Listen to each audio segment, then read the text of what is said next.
Hello' everyone, আপোনালোকে কেনে আছে? আশা কৰিছোঁ ভালে আছে। ময়ো ভালে আছোঁ। এইফালে হাজবেণ্ড লৈ আহিছে মাহৰ খৰচ।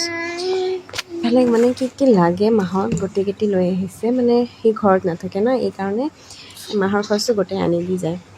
আৰু মই ইফালে পাপৰ চব্জি বনাম ৰেডি কৰি আছোঁ। মানে পাপৰটো তাত ভালকৈ শুকানে ভাজি আছোঁ। শুকানে ভাজি কিনে দুটামান ভাজি লৈছোঁ।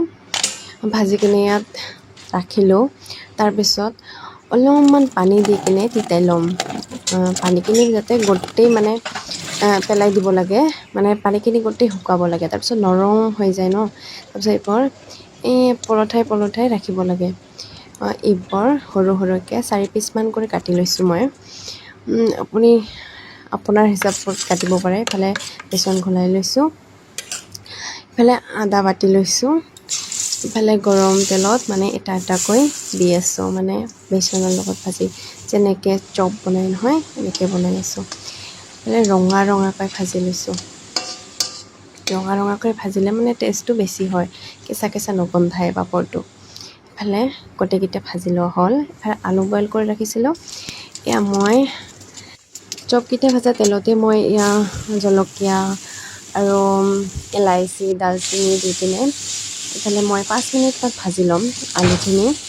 5 মিনিটমান ভাজি লৈ মছলাকেইটি দি কিনে মই মছলাকেইটি দিয়া নাই, ভিডিঅ' কৰিব পাহৰি গৈছিলোঁ। ইফালে অলপমান পানী দি মানে অলপ গ্ৰেভি টাইপ কৰি ল'ম।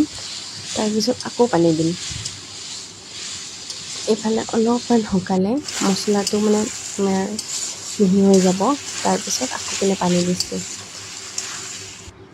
পানী দি মানে চব্জিটো টেষ্ট হয় আৰু দুবাৰকৈ পানী দিলে। এফালে পানী দিছোঁ। আপোনালোকে আজি কি বনালে কমেণ্ট কৰি জনাব দেই। পানীখিনি উতলাৰ পিছতে মই পাপৰৰ চপকেইটি দি দিছোঁ।